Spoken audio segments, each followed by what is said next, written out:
Dr. King, how did the news reach you today? Well, I was on the telephone having a conversation with a member of my congregation. And in the midst of the conversation, she said, "I just heard the news that President Kennedy was shot." And at that point, I told her that I would call back, and I wanted to go to the radio or the television to get the news. And I immediately turned on the television, and they were talking about it. And they were still saying that the president had been shot, but they were not sure of whether he had died. So this was the time I got the news. What was your first thought? It was one of the most shocking things I'd ever heard. Frankly, I was very upset and couldn't adjust to it and could hardly believe it in the beginning. And after I continued hearing the news, I became very pessimistic concerning the possibilities of the president living, even though they had not come out with a confirmed statement that he had died. But it was very shocking and upsetting. Did you think about perhaps the last time you had seen the president?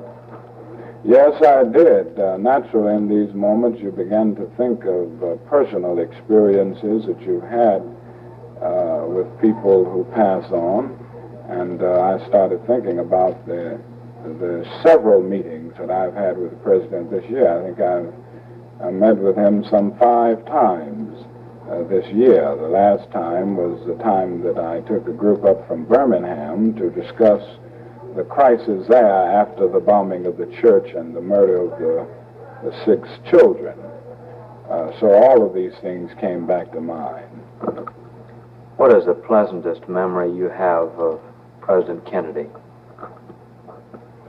Well, I think above all, the president was a family man, and I always enjoyed this side of his life. And one of the first times that I went to visit him at the White House was a time that I had dinner with the president and his wife. And he took me around the White House on a sort of brief sightseeing tour. And we started talking about various things, and he finally took me to the Lincoln Room. We had been talking about the Emancipation Proclamation that I had taken, and I had given a document to the president on this whole issue. And when I got in the Lincoln Room, we started discussing this again, and I said, this will be a good room to sign the second Emancipation Proclamation. And he took this in a very humorous vein, and he said, well, everybody has to realize that there's a great need to do something about this issue and do something about it immediately.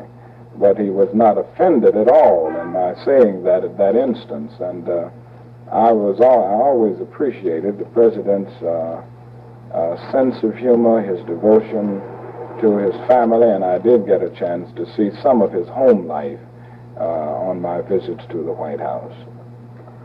There are those who say you did much to help put him in the presidency. Do you regret that in light of what has happened?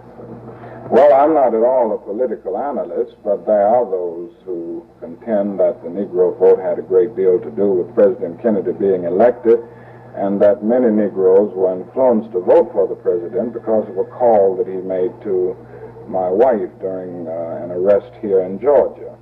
Now, if this had anything to do with it, I certainly don't regret it, because I think President Kennedy made a most significant contribution in civil rights, and while he may not have done all that some feel that he should have done, I would be the first to say that President Kennedy came forth with the most comprehensive civil rights bill that we have ever had from any president, and he had a great understanding of the depths and dimensions of the problem, and I really feel that he was a friend to the cause of civil rights, and he created a climate of civil rights concern in Washington and in the nation.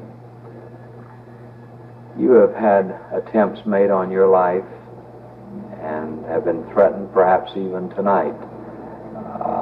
what is it like to walk under this constant threat? Well, it's often difficult, but when you live with it so long, you almost become immune to being afraid as a result of these threats. I guess you have to come to the point of looking at these things philosophically, and this is where I have decided to stand. I believe firmly that this cause is right, and that someone must have the courage and the fortitude to stand up for it, even if it means suffering or even if it means death. And I have always felt that unmerited suffering is redemptive, and even if I have to die for this cause, if physical death is a price that others will have to pay, then it is a price that is paid to free the soul of our nation and to free our children from a permanent spiritual death. And in this sense, I think it is very redemptive, or it can be, even if it occurs.